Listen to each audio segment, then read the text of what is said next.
Assalamualaikum warahmatullahi wabarakatuh. Selamat datang di podcast Suara Pasaman bersama saya Ahmad Gusra.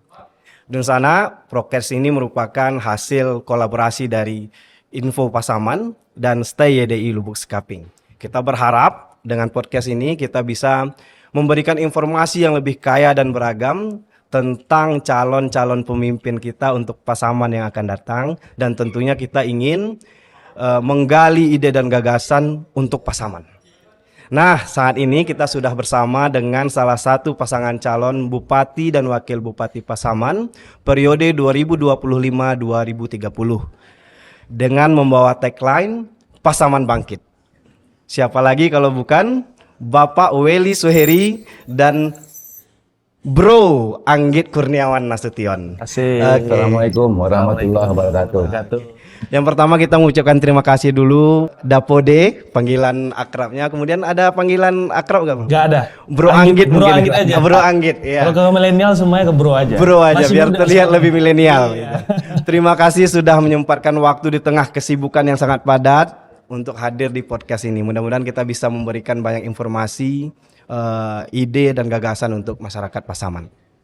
Nah, Dapode dan Bro Anggit, izinkan kami untuk di tahap pertama ini, izinkan kami mendengarkan kisah atau cerita singkat tentang perjalanan kehidupan Dapode dan Bro Anggit, sehingga sampai hari ini bisa menjadi salah satu tokoh penting untuk Kabupaten Pasaman. Mungkin kita mulai dari Dapode mungkin dulu ya. Silakan dah. Baik, terima kasih Alinda. Assalamualaikum warahmatullahi wabarakatuh. Waalaikumsalam warahmatullahi wabarakatuh. Saya Wely Suheri adalah putra Pasaman yang memang terlahir di Lubuk Sekaping, Pasaman. Saya lahir, tumbuh dan besar di Pasaman. Saya sekolah sampai tingkat di SMA di Pasaman. Ya. Dan melanjutkan ke perguruan tinggi di Universitas Islam Riau, jurusan Teknik Perminyakan. Ya. Alhamdulillah saya sarjana Teknik Perminyakan, dan begitu selesai di jenjang pendidikan, saya mulai terjun di dunia usaha, mulai dari bidang pertanian, perdagangan, sampai ke jasa konstruksi. Oke. Alhamdulillah dengan dedikasi dan kerja keras, usaha saya berkembang dan bisa memberikan kontribusi positif tentunya untuk masyarakat kita Pasaman. Iya, iya. Mungkin itu segelintir tentang perjalanan hidup saya. Iya. Dan awal karir saya di politik adalah di tahun 2019. Saya mulai ikut berpolitik yang diawali dengan diajak oleh kawan-kawan terdekat. Saya ikut mencaleg dari Partai PKB Dapil 1 Kecamatan Lubuk Sekaping. Dan alhamdulillah sejak 2019 saya dilantik sebagai anggota DPRD, sebagai salah satu anggota DPRD di Kabupaten Pasaman. Di Kabupaten 2019-2024 ya. Kemudian periode kemarin 2024-2029 juga ikut lagi ya dah.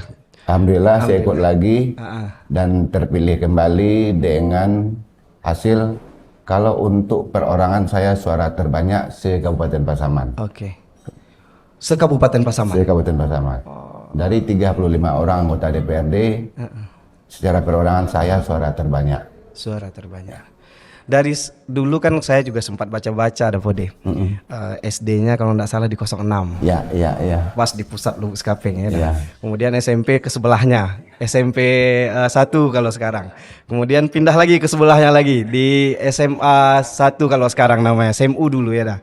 Nah, udah SMA. Udah SMA ya? Udah SMA 1. Iya. SMA Negeri 1 Lubuk Sekaping. Iya, Ya. iya. Barulah merantau ke Riau, Ke Riau, untuk ke menempuh Pekanbaru. pendidikan tinggi. Iya.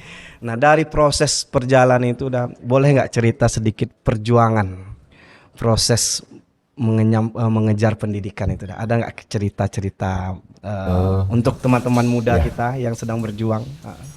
Mungkin untuk di pendidikan yang paling terkesan bagi saya pribadi adalah kita harus punya komitmen. Punya komitmen kita anggap untuk pendidikan itu adalah hutang kita kepada orang tua. Oke. Itu sebagai motivasi kita untuk bisa serius, bisa concern menyelesaikan jenjang pendidikan gitu. Karena orang tua, apalagi banyak masyarakat Pasaman, orang tuanya petani ya dah. Kemudian susah, banting tulang. Jangan sampai anak-anaknya ketika mengenyam pendidikan malah santai-santai, kurang bertanggung jawab. Ya. Iya. Mungkin itu salah satu pesan penting ya dah untuk Iya. teman-teman kita yang masih mengenyam pendidikan. Ya. Oke, terima kasih Dapode. Selanjutnya mungkin kita ingin dengar cerita sedikit tentang Bro Anggit. Silahkan Bro. Ya, pertama-tama Assalamualaikum warahmatullahi wabarakatuh. Terima kasih Bro dan Sis yang hadir hari ini udah mengundang kami berdua. Jadi perjalanan singkat saya yang aslinya pertama adalah saya asli dari Kota Napan Rao, Kecamatan Rao Utara. Jadi adalah saya salah satu putra yang berasal dari Kota Napan Rao. Dan tetapi ini masih banyak nih ceritanya. Pertama, kalau dilihat saya memang lahir di Padang. Ya. Saya lahir di Padang dan saya adalah kandidat yang paling muda di antara dari 3 paslon, umur baru 29 tahun. 29 tahun. Belum sampai kepala Belum 3. sampai kepala 3. Kalau misalkan lolos nanti insya Allah kepala 3. Kepala 3 ya. Jadi setelah itu saya mengenyam pendidikan di Padang sampai dengan SMA dan saya lulus dari SMA Negeri 2 Padang. SMA 2 Padang. Mungkin di podcast atau yang viewersnya nanti bisa ngelihat nih alumni SMA Negeri 2 Padang ini. Iya benar. Dan menjadi motivasi juga. Iya. Terus setelah itu mulailah saya merantau. Saya merantau ke Jakarta untuk mengambil sarjana. Jadi jurusan saya waktu itu adalah jurusan ilmu komunikasi. Ilmu komunikasi. Iya, jadi kalau dilihat segelar saya SIKOM, sarjana ilmu komunikasi. Tapi biasanya banyak salah kaprah, sarjana ilmu komputer. Oh ya, SIKOM ya. Jadi sarjana ilmu komunikasi dan alhamdulillah 4 tahun dan selain itu juga saya aktif di organisasi kemahasiswaan yaitu yang bernama Himpunan Mahasiswa Marketing Komunikasi. Dan kampus saya adalah kampus BINUS University. BINUS ya, jadi ini kampusnya kampus swasta, tapi alhamdulillah kampus saya ini merupakan salah satu swasta terbaik Ya, di betul. Asia. Betul. Sekalian nge-branding kampus, Bang. Iya. Dan setelah itu juga setelah S1, alhamdulillah saya ada rezeki, jadi saya melanjutkan perantauan saya ke Australia. Australia. Ke Australia itu namanya ngambil short course atau mungkin bahasa Indonesianya bisa dibilang kuliah pendek kali ya. Kuliah pendek. Atau buat mengambil sertifikasi terkait untuk mengambil S2. Jadi sebelum S2 itu saya harus ngambil short course dulu atau foundation preparation. Setelah itu nanti saya baru melanjutkan S2. S2. Dan S2-nya nggak di Australia waktu itu. Pindah lagi? Pindah. Jadi udah dari benua. Dari benua Asia, benua Australia pindah ke Inggris. Ke Inggris. Ngambil pendidikan S2. Oke. Jadi kalau dilihat gelar terakhir saya itu MSc, itu artinya Master of Science. Jurusannya adalah in Strategic Marketing. Strategic Marketingnya. Jadi dari S1 Markom, Marketing Komunikasi, dan saya melanjutkan in Strategic Marketing. Masih S2. relevan. Masih relevan. Nah, dan terus di sana cukup hampir 3 tahun saya di Inggris, dan pendidikan S2 saya tamatkan 1 tahun pas waktu itu. Dan alhamdulillah memang ya nama di dunia rantau banyak lika-likunya ya. Tetapi alhamdulillah saya menyelesaikan dapat waktu dan disampaikan juga tadi sama Dapode, komitmen dengan orang tua itu ada dan harus kita pegang teguh. Dan alhamdulillah 1 tahun setelah itu saya juga aktif di salah satu organisasi yang bernama PPI. Persatuan Pelajar Indonesia. Jadi kalau melihat PPI ini di seluruh dunia ada, Bang. Iya. Ada. Dimanapun kita mahasiswa di kuliah di luar negeri, persatuan ini kuat. Iya. Jadi saya bergabung di PPI, saya mulai bangun relasi, saya bertemu teman-teman banyak perantau, khususnya dari Indonesia. Ada juga yang dari Pasaman. Nah, saya menjalin hubungan relasi dan background teman-teman ini banyak. Ada yang keluarga politisi, ada pengusaha dan sebagainya. Dan disitulah saya juga mulai membangun relasi saya di PPI. Dan setelah saya lulus kuliah, saya bergabung di PPI dan saya bekerja.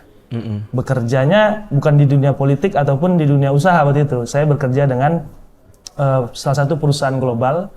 Mungkin teman-teman juga pada tahu, yaitu salah satu fashion retail company yang ada di kota London, yaitu Uniqlo. Oke, Uniqlo. Uniqlo. Mungkin kita ini sekarang ada yang pakai baju Uniqlo. Ini lagi baju Uniqlo. Oke.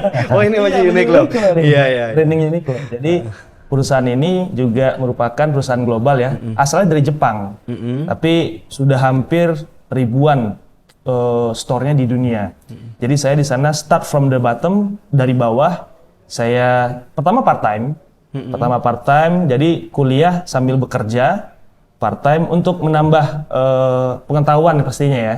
Saya dari part-time, setelah itu saya diangkat sebagai dengan proses supervisor dan level di atasnya. Tetapi 2019 sempat komunikasi dengan orang tua untuk balik ke kampung halaman. Iya. Nah, jadi disitulah 2019 saya balik ke kampung halaman saya. Berarti di Uniqlo itu berapa tahun tuh, Bro? Hampir bisa dibilang 2 tahun lah. 2 tahun Iya, pengalaman bekerja di sana. Mulai dari bawah itu, Bang. Iya. Jadi ya kita mencari pengalaman ya. Kan nggak ada sesuatu yang instan. Ya, saya dari bawah, alhamdulillah bagus prestasinya. Saya diangkat sampai level supervisor dan di atas supervisor lah. Gitu. Oke. Ini kita juga, saya tadi juga baca-baca sedikit, Iya. Bro. Setelah itu kan ada tuh yang ini, Bro juga ada usaha tuh, Iya, betul. Bisnis Iya. yang apa namanya, merambah ekspor ya kalau nggak Iya, salah. betul. Ini menarik karena Pasaman ini kan produk pertaniannya gitu. Iya. Apa namanya, ada nggak ruang-ruang itu, pengalaman di bisnis itu yang nampaknya akan ada gambarannya nih nanti untuk pengembangan Pasaman ke depan nih? Iya, yang pastinya setelah saya balik ke sini, sebelum saya buka perusahaan, saya juga bekerja di salah satu sebagai tenaga ahli sebelumnya. Oh, okay. Iya, sebelum ke situ. Oke. Jadi ini menarik nih, saya ada di usaha dan ada di dunia politik juga. Tenaga ahli DPR RI ya? Yes, betul. Jadi saya waktu itu 2019 sempat mengikuti tes tenaga ahli, dan alhamdulillah saya ditempatkan di Ketua Komisi 7 DPR RI bidang energi dan sumber daya mineral. Oke. Dan setelah itu saya barulah membuka perusahaan di bidang ekspor. Jadi waktu itu bekerja dengan anggota DPR RI, jadi saya juga sambil membuka lapangan pekerjaan. Iya, iya. Nah, jadi mungkin banyak yang bertanya, kuliah ke luar negeri langsung membuka usaha di bidang ekspor, ini kan nggak ada relevan ya. Iya, Tapi ngelihat background Indonesia, 350 tahun dijajah oleh bangsa asing, ini kan ada poin di sini. Poinnya adalah sumber daya alam kita sangat-sangat banyak dan maksimal untuk kita ekspor nantinya. Nah, jadi waktu itu saya buka perusahaan ekspor dan saya membangun relasi dan jaringan kepada petani-petani yang ada di Indonesia. Jadi saya ambil hasil buminya kepada petani, lalu saya ekspor ke luar negeri. Dan alhamdulillah sampai detik ini hampir 2.000 petani yang saya bantu untuk mengekspor ke luar negeri. Oke, Gitu. mudah-mudahan nanti pengalaman itulah yang akan dibawa untuk pengembangan Pasaman ke Iya, depannya. betul, Mungkin mudah-mudahan. itu. Oke, terima kasih Dapode, Bro Anggit. Iya. Kita sudah mendengarkan cerita banyak tadi. Iya. Juga kita cerita global juga kita Iya. dengarkan. Mudah-mudahan nanti itu bisa menjadi hal bagus untuk pengembangan Pasaman di masa yang akan datang. Selanjutnya kita masuk ke persoalan Pasaman nih, Dapode. iya. Nah, Bro Anggit. Kita melihat setelah Bro Anggit, kemudian Dapode sekarang keliling Pasaman, kemudian katanya tadi sampai 15 titik satu hari, luar biasa sekali.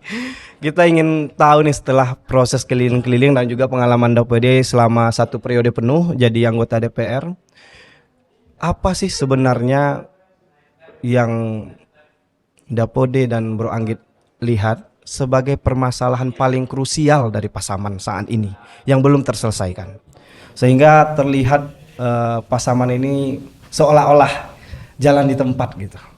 Ada enggak? Mungkin dari Dapode dulu gitu, silakan. Kalau untuk permasalahan di Pasaman, wah banyak. Cuma yang paling mendasar itu tentunya yang pertama masalah infrastruktur. Oke. Infrastruktur dan juga akses dan sarana pendidikan yang belum merata. Oke.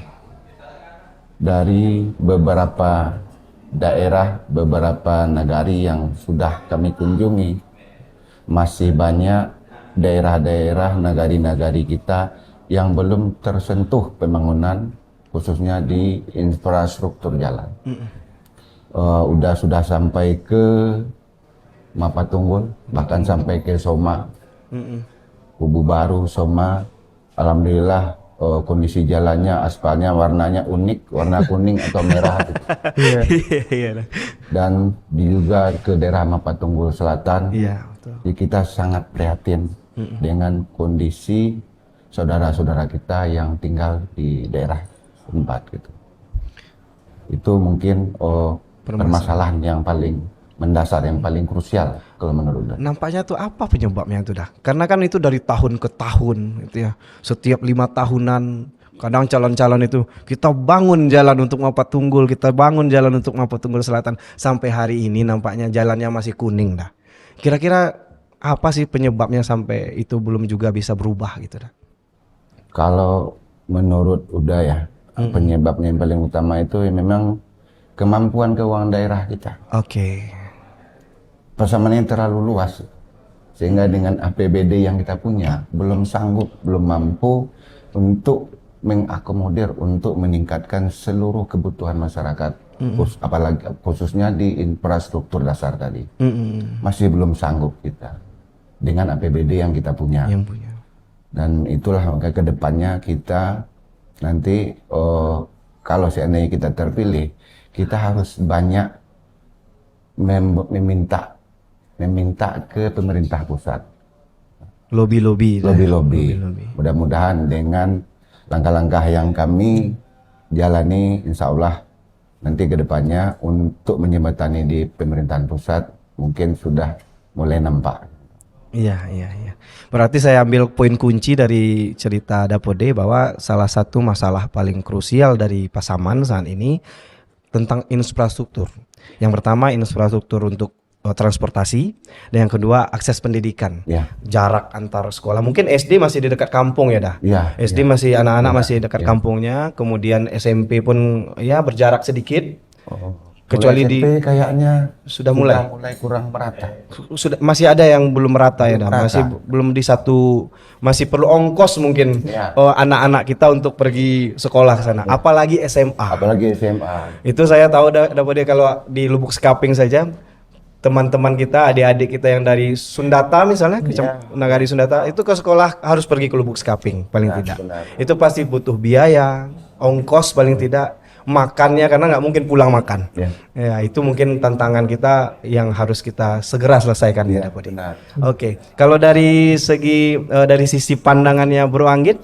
Ya, jadi kemarin hampir berapa bulan ini ya, saya dan Dapode juga terjun langsung ke lapangan, bertemu dengan beberapa masyarakat, banyak yang mengeluh soal lapangan pekerjaan. Dan hampir di setiap pertemuan, lapangan pekerjaan ini selalu disampaikan oleh masyarakat. Bro, gimana bro? Yang muda-muda sekarang nih, generasi kita yang tidak bisa melanjutkan kuliah, kita harus bekerja, cuma lulusan SMA, peluang kerja hampir tidak ada. Dan mungkin ini adalah salah satu nantinya selain prioritas kita dari infrastruktur, lapangan pekerjaan juga kita akan maksimalkan nantinya. Karena kalau dilihat di Pasaman, memang Pasaman ini kan, mohon maaf mungkin kita masih di daerah kemiskinannya paling bawah ya sekarang ya. Kalau kita melihat survei di lapangan pekerjaan ini sangat-sangat harus kita maksimalkan nantinya. Dan ini termasuk program prioritas kita. Dilainkan infrastruktur dan juga lapangan pekerjaan. Saya yakin ini pandangan ini munculnya dari anak-anak muda ya. Betul sekali. Yang ditemui. Karena memang kan kita sama-sama tahu, Bro. Anak-anak muda kita sudah sekolah yang tinggi, minimal SMA lah.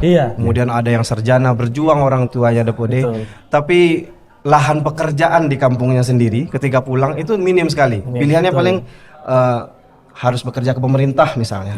Dengan penghasilan yang kita tahu Dapode tidak layak sama sekali penghasilan. Tapi tidak punya pilihan. Kemudian ingin bekerja ke swasta, minim sekali kesempatannya.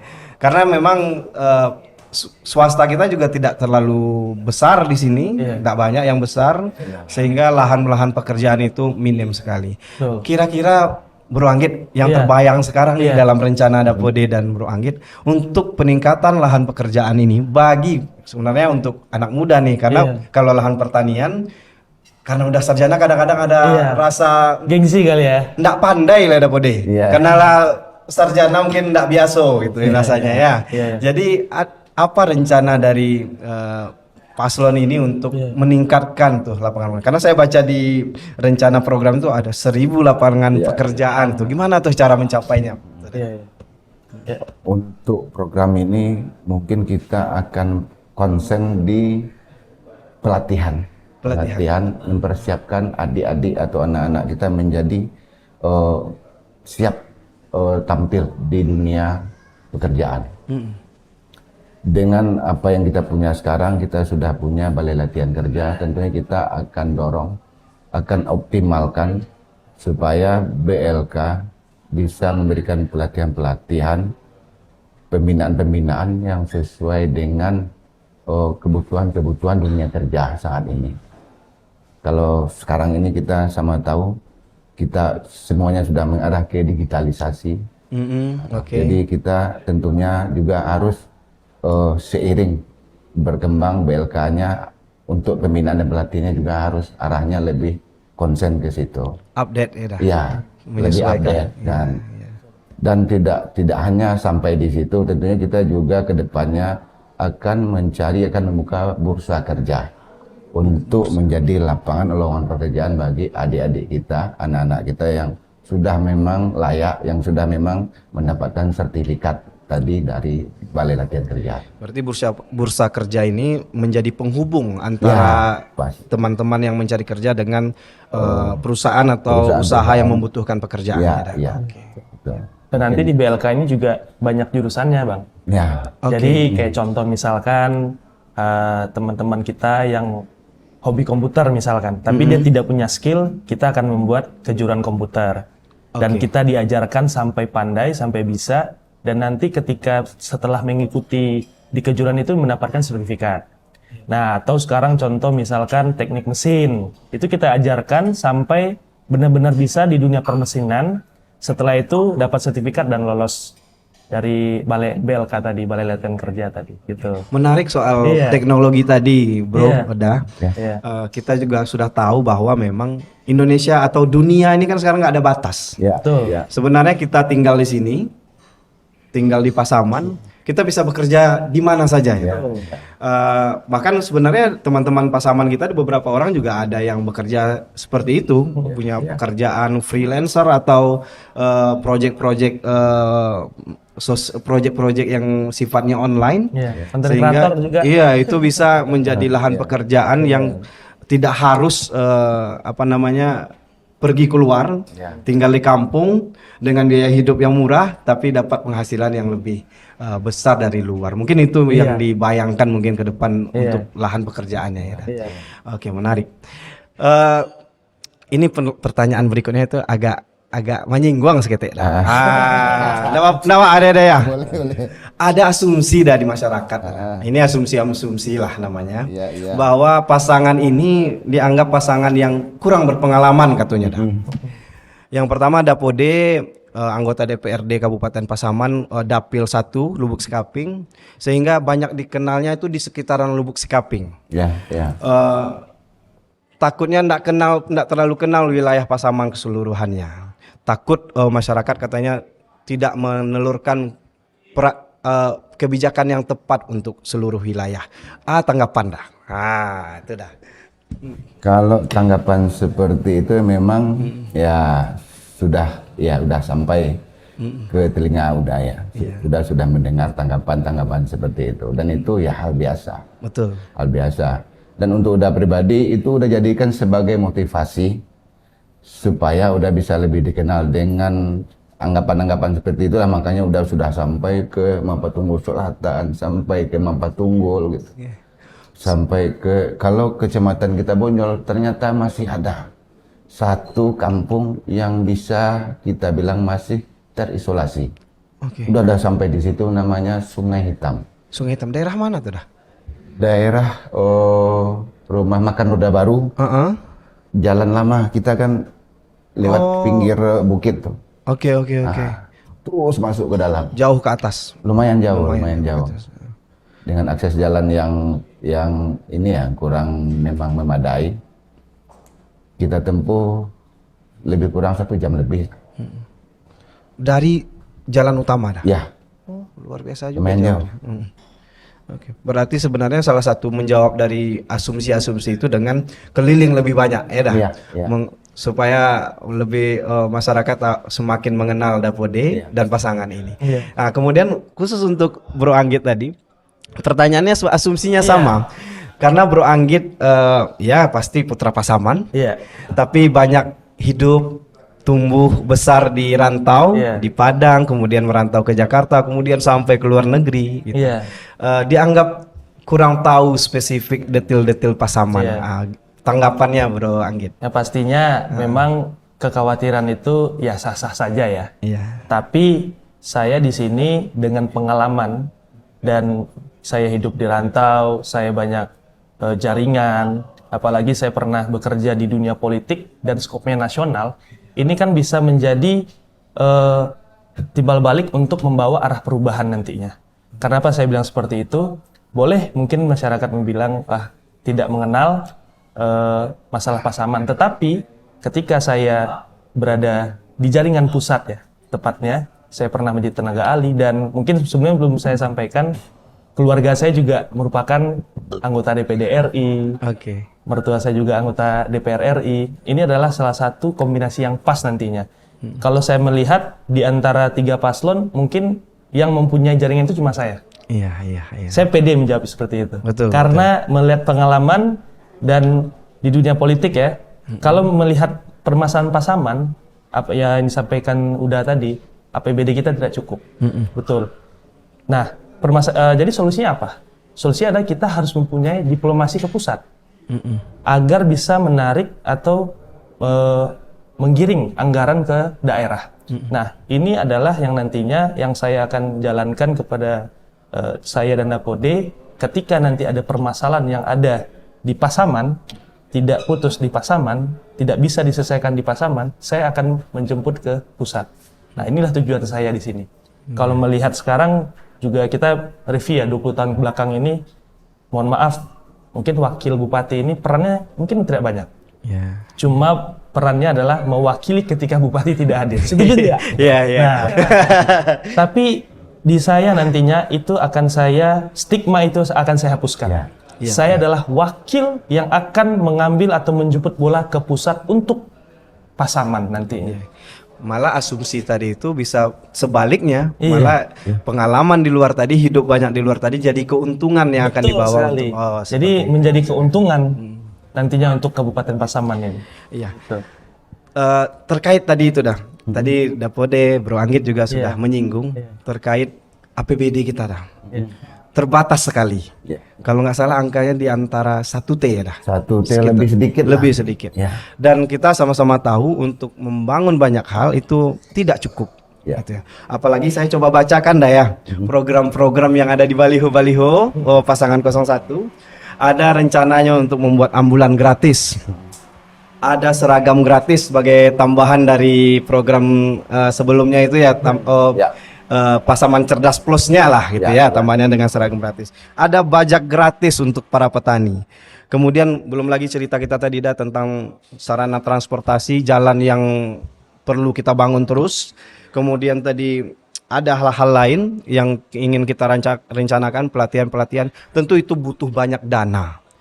Kalau seandainya dananya tidak ada, ya itu jadi nol besar dah. Karena memang ya perlu dana untuk melaksanakannya. Gitu. Kira-kira dah, tadi kan usahanya kan udah kedengaran nih sama kita semua bahwa salah satu langkahnya adalah dengan ada nih senjata utamanya Dapode, wakilnya sendiri yang punya jaringan cukup luas di nasional, di tingkat nasional, apalagi banyak jaringannya di istri ya bro, yang anggota DPD RI. Mungkin itu jaringan itu pun bisa kita manfaatkan. Jadi itu senjatanya pasangan ini nih. Kira-kira berapa berapa bayangannya? Ini kan 1T nih kita anggap dah. Berapa bayangannya kebutuhan Pasaman yang akan datang, yang dibutuhkan Pasaman, APBD-nya supaya program-program ini jalan nih dah. Nah, itu. Sebenarnya kalau untuk program-program yang ada di paslon kami, paslon 1, itu mungkin kita lebih fokus ke ini dulu, ke efisiensi. Oke. Nah, kita akan tekan di belanja rutin, belanja pegawai. Kalau sekarang porsi kan terlalu besar. Betul. Itu masalah teknis. Nanti kalau kita sampaikan di depan forum kayak gini nanti takut blunder. Iya. Tapi tujuannya baik dah ya. Ya, kita Tujuannya sudah mulai pikirkan anggarannya dari mana dan anggarannya berapa. Itu rasional. Bukan sekedar janji-janji politik, bukan sekedar janji kampanye. Berarti ini sudah dihitung dah. Sudah kita program-program hitung. ini. Kita sudah hitung semua program-program yang kita tuangkan sebagai untuk pencapaian definisi kita. Kita sudah koordinasi, kita sudah ini dengan tim-tim yang memang punya wawasan, yang punya informasi, punya pengetahuan luar biasa tentang Pasaman, dan kita sudah hitung. Jadi kita bisa katakan ini adalah sangat rasional, program yang rasional kalau menurut sudut pandang kami. Oke, berarti ada hitung-hitungannya, Ya. kemudian dengan efisiensi salah satunya lagi tadi, strategi efisiensi itu bisa membantu pelaksanaan program ini bisa tercapai ya dah. Dan untuk ke pemerintah pusatnya nanti mungkin bisa sepenuhnya kita gunakan untuk pembangunan di fisik atau infrastruktur. Oke. Itu pembagiannya ada ya. Oke. Ada tambahan mungkin dari Bro Anggit? Iya, apa yang saya sampaikan Podi tadi benar. Jadi kalau untuk program itu udah pasti sudah kita matangkan ya. Dan ini sudah rasional dan insya Allah itu pasti akan berjalan. Bukan janji-janji pastinya. Iya. Dan mungkin tambahan dari saya, banyak, ini kan program prioritas. Di luar program ini kan juga banyak permasalahan. Seperti juga tadi di awal saya sampaikan di pendidikan ya, banyak cuma sampai SMA. Sedangkan kita butuh mungkin banyak mahasiswa, teman-teman kita yang pengen melanjutkan kuliah. Nah ini pun nanti insya Allah ketika saya duduk sebagai wakil bupati, ini akan ada juga program namanya beasiswa nantinya. Tapi ini di luar dari anggaran yang kita anggarkan di sini. Nah jadi banyak program-program nantinya yang bisa kita ambil dari pusat untuk ke daerah. Oke. Nah, Informasi-informasi beasiswa mungkin yang bisa diambil ya. Kalau Anggit kan tinggal minta sama istrinya. Semudah itu ya dah. Karena memang hubungannya nggak ada jaraknya gitu ya. Oke, itu mungkin kelebihan yang nggak semua orang punya ya dah. Oke, betul. Terkait ini tadi dah. Memang kita sama-sama tahu bahwa cerita di awal tadi dah. Bahwa Pasaman ini memang ya saya yakin nggak akan bukan gagal ya dah secara pemerintahan, tapi seolah-olah kalau kami mata masyarakat awam melihatnya seperti stagnan, kalaupun ada loncatannya itu tidak terlalu tinggi gitu. Ya. Ekonomi kita seolah-olah ya jalan di tempat gitu dah. Apa langkah-langkah strategis yang akan pasangan ini bawa untuk lompatan yang tinggi untuk ekonomi kita di Pasaman yang akan datang dah? Kalau untuk kesejahteraan tentu kita harus lihat mayoritas masyarakat kita itu statusnya apa. Kita sama-sama tahu mayoritas masyarakat Pasaman itu adalah petani. Yep. Tentu kita harus fokus di sektor pertanian. Kita akan optimalkan, kita akan dorong untuk perkembangan di sektor pertanian. Dan tidak lupa tentunya di sektor UMKM. Kita akan bantu, bahkan kita akan support sampai ke permodalan. Tentu teknisnya nanti kita serahkan ke dinas terkait. Oke. Tapi secara nilainya kita ingin fokus ya salah satunya ke UMKM dan pertanian tadi dah. Iya. Oke, salah satunya untuk peningkatan itu. Iya. Mungkin ada tambahan? Jadi kalau untuk peningkatan, background saya juga pengusaha ya di bidang eksportir. Yang pastinya saya akan mendorong nantinya petani-petani yang ada di Kabupaten Pasaman untuk mengekspor langsung hasil buminya ke luar negeri. Dan ini tata cara saya adalah dengan cara saya akan berkolaborasi dengan pengusaha dengan jaringan saya yang ada di pusat tadi yaitu komunitas bisa ekspor. Jadi kalau melihat permasalahan sekarang, banyak yang saya temui petani ini, Pak, harga kita anjlok. Betul. Harga kita tidak stabil. Bagaimana caranya, Pak? Nah, kalau saya lihat rantai supply chain-nya ini yang ada di Pasaman ya, dari petani, tengkulak 1, tengkulak 2, tengkulak 3, ini kan banyak makan tengkulak. Oke, betul. Nah, jadi salah satu cara saya nantinya adalah saya akan mengambil andil, yaitu pemerintah akan intervensi nantinya, yang dimana pemerintah akan berkolaborasi dengan kelompok-kelompok tani, yang dimana hasil tani ini harus kita coba ekspor. Jangan mindsetnya cuma hanya lokal. Iya. Kalau kita berbicara ekspor, otomatis bicara dolar, bukan rupiah.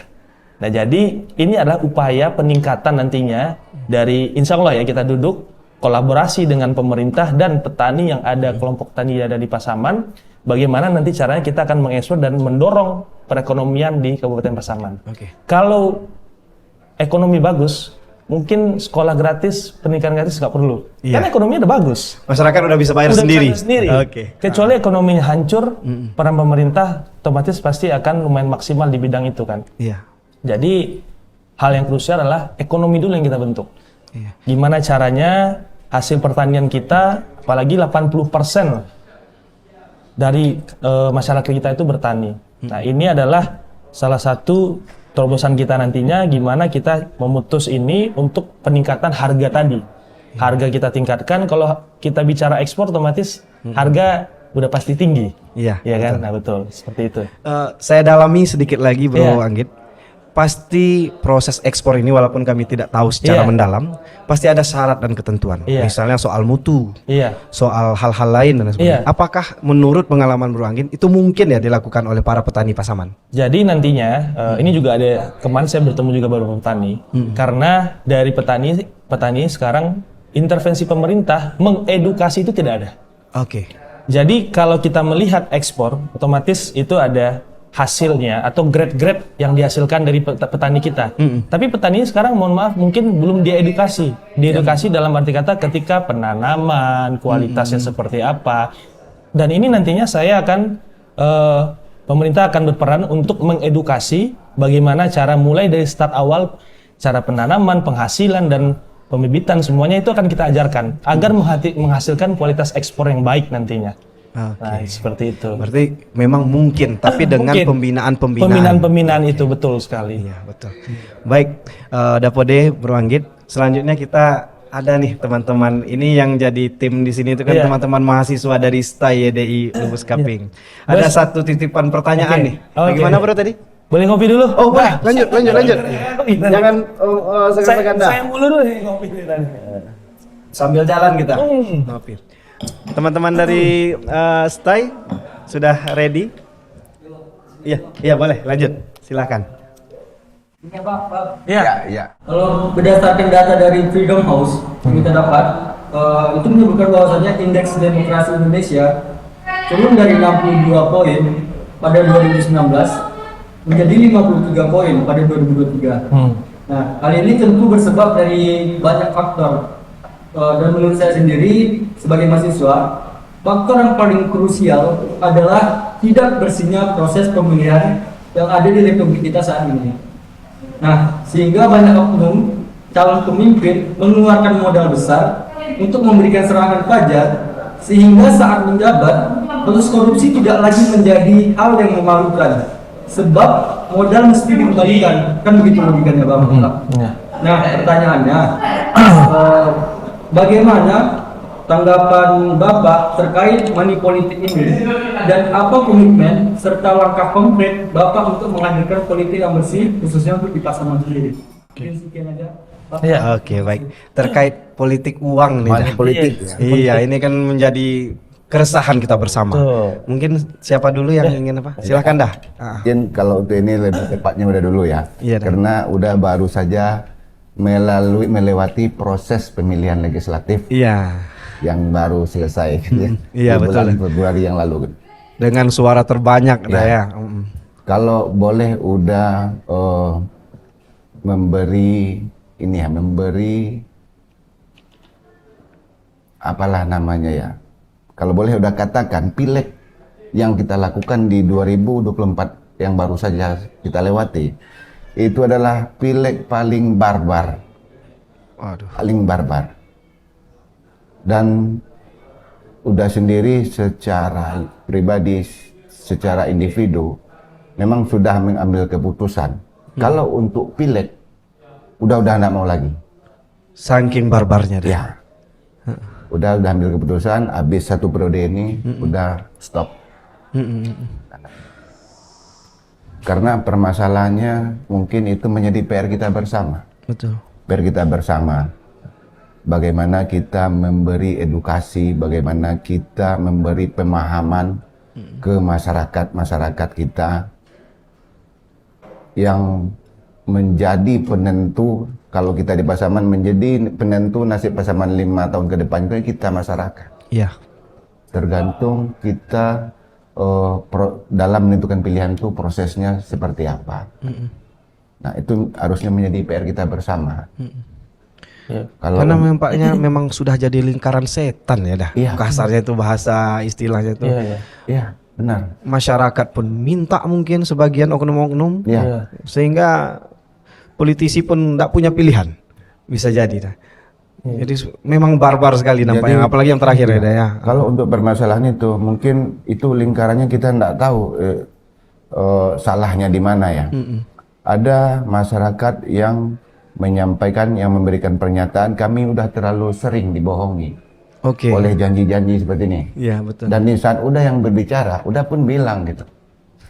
Kita jangan mencari siapa yang benar, siapa yang salah dalam hal ini. Karena kami sebagai politikus, bukan tidak sering lagi dibohongi, malah kami dibohongi dari janji-janji dan dari materi. Malah kami korban di dua sektor. Iya betul. Jadi kita jangan mencari siapa yang salah, siapa yang benar di dalam ini.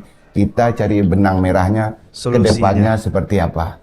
Kalau untuk dunia politik, untuk dunia demokrasi, khususnya di Pasaman. Iya betul. Tambahan mungkin dari Iya. Bro Anggit? Jadi kalau tambahan, betul yang disampaikan Dapode tadi, ini adalah tugas kita bersama, PR kita bersama. Dan saya pun selalu pertemuan itu saya sampaikan bahwasannya money politik ini sudah pasti tidak sehat. Ketika nantinya Pasaman ini dipimpin oleh orang yang memberikan uang dan ibu-ibu, bapak-bapak itu tidak berhak menuntut, saya bilang. Tadi juga Dapode bilang, saya juga sering dibohongi dan hampir setiap pilkada atau pileg juga seperti ini. Karena juga mohon maaf mungkin ada juga ya, saya bisa bicara oknum masyarakat yang juga mengandalkan itu. Yeah. Kalau nggak dibayar nggak saya pilih. Juga ada beberapa oknum pasti kita temui. Itu udah rahasia umum lah. Dan jadi kan kadang ini mengakibatkan yang si pemimpin pun jadinya juga wah berarti ini jual beli ya kan jadinya. Nah jadi ini saya simpulkan adalah caranya adalah dari paslonnya masing-masing juga harus mengedukasi dari timnya sendiri juga, tim sesnya, dan yang kedua kepada masyarakat, kampanyekanlah kampanye politik yang sehat tanpa money politik. Karena kalau kita bangun dengan cara money politik kabupaten kita, ini akan rusak 5 tahun ke depan. Betul. Yang disampaikan tadi oleh Adinda kita, jadi nanti mikirnya udah balik modal. Betul. Gimana cara balik modal? Nah jadi ini harus menjadi PR juga kami sebagai paslon, itu yang kita sampaikan selalu. Bu, Bapak, jangan mengharapkan cuma uang 50.000, 100.000, 5 tahun ke depan hancur kita Bapak Ibu. Untuk itu pilihlah pemimpin yang benar-benar mempunyai rekam jejak dan pengalaman yang bagus untuk memimpin Pasaman nantinya. Kalau misalkan kita melihat 20 tahun ini banyak yang bermasalah, oke lah, itu udah masa lalu. Kita melihat ke depan, solusinya seperti apa, kita cerdaskan masyarakat kita untuk program-program dan yang nantinya insya Allah bisa berpihak kepada masyarakat. Itulah tugas kita nantinya. Gitu. Tentunya untuk masyarakat, Iya. pesannya bahwa keuntungan di saat pemilu atau pilkada itu hanyalah keuntungan yang semu ya dah. Betul. Karena memang kita sebenarnya rugi setelah kita menerima itu, nanti bisa jadi oknum-oknum yang tidak bertanggung jawab akan mengembalikan lagi modalnya Iya. dengan mengambil uang kita lagi Iya. dari pemerintahan yang kita nggak tahu. Iya. Tapi sehingga pembangunan untuk Pasaman ke depan itu jadi tidak maksimal. Ya. Iya, dah ya. Iya. Jadi sebenarnya itu lingkarannya itu merugikan kita semua sebenarnya. Jadi mari kita jauhi politik uang. Ya. Oke. Selanjutnya ini masuk sesi berikutnya, Bro Anggit. Jawab cepat. Waduh. Ya. Jawab cepat nih. Because sambil biar relax kita dah. Mungkin mulai dari Bro Anggit dulu lah. Saya akan menyebutkan 3 nama. Oke. Kemudian Bro Anggit nanti silahkan masing-masing nama di komentari dalam 3 kata saja. Harus 3 kata? Iya, 3 kata saja. Oke. Itu juga nanti Oke. untuk Dapode. Iya. Nah, silakan. Nama yang pertama untuk Bro Anggit. Iya. Yusuf Lubis. Selubis. Iya, 3 kata. Yang pastinya pemimpin ya. 1, Yang kedua mantan polisi. mantan polisi. Oke, pemimpin mantan polisi. Yang ketiga terlalu banyak katanya. Jadi Iya. bingung nih. Pilih satu. Apa ya? Satu kampung dengan saya. Satu kampung. Oke. Orang enggak lah, orang kampung. Orang sakampung. Oke, satu. Oh, sudah. Yang kedua, nama yang kedua. Des Rizal. Des Rizal. Des Rizal apa? Nggak bisa satu kata nih ya. Mantan Kadis. Mantan yang gadis. pastinya. Oke. Beliau Kadis terus apa ya? Pak Des Birokrasi senior. birokrat. Birokrat. Terus yang ketiga orang Minang lah. Orang Minang. Oke, orang awak. Yang terakhir nih, ini yang paling pentingnya. Welly Suheri. Wah. Yang pastinya cerdas, Cerdas, agamais, dan tokoh lah. tokoh. Iya, itu. Tokoh Pasaman. Tokoh Ya. Pasaman. Oke, baik, terima kasih Bro Anggit untuk tanggapan-tanggapannya. Kita beralih ke Dapode. Ada 3 nama Dapode. Ya. Dijawab dengan 3 kata saja. Maraonda. Maronda kalau dari sudut pandang udah, karena memang udah satu kelas dengan Maronda. Oh, satu angkatan dah. Satu angkatan, kami satu kelas 2 tahun. Oh, oke. Makanya di saat kami hadir di acara yang sama, paling kami saling panggil bro. Karena teman ya. dah. Ya. Jadi kalau untuk Maronda mungkin udah bisa mengatakan dia adalah bijaksana, Bijaksana, inspiratif, inspiratif, dan berkontribusi. berkontribusi. Oke, luar biasa. Sangat mengenal ya dah. Ya. Oke. Yang kedua, Sabar AS. Sabar AS. Oke. Sabar AS ya adalah seorang tokoh yang berwibawa, Berwibawa, tegas, dan berpengalaman. berpengalaman. Dengan sudah pernah menjadi anggota DPRD provinsi 2 periode mungkin ya. Iya. 2 periode. Dan pernah menjadi wakil bupati dan sekarang sudah menjadi pejabat bupati. Pejabat Kabupaten Aman. Bupati. Oke, terima kasih. Ada satu lagi yang terakhir dah. Yang penting juga. Anggit Kurniawan Nasution. Anggit, Oke. Anggit milenial, Milenial, inovatif, inovatif, dan tentunya orangnya rendah hati. orang yang rendah hati, low profile. Low profile. Oke, luar biasa sekali. Terima kasih Dapode, kemudian Bro Anggit. Kita udah sampai di ujung acara, ujung podcast ini. Di penutup mungkin masyarakat Pasaman yang mendengarkan, yang menonton tayangan ini ingin mendengarkan harapan, kemudian pesan-pesan mungkin dari masing-masing Dapode dan Bro Anggit untuk Pasaman masa depan. Oke. Silakan. Dari siapa dulu? Dari Buda. Bro lah dulu. Buda saya dulu. Bro Anggit. Jadi untuk harapannya ya, yang pertama tentu untuk membangun Pasaman ini harus bersama-sama. Karena ketika kita sepakat untuk membangun, insya Allah cita-cita Pasaman itu tercapai.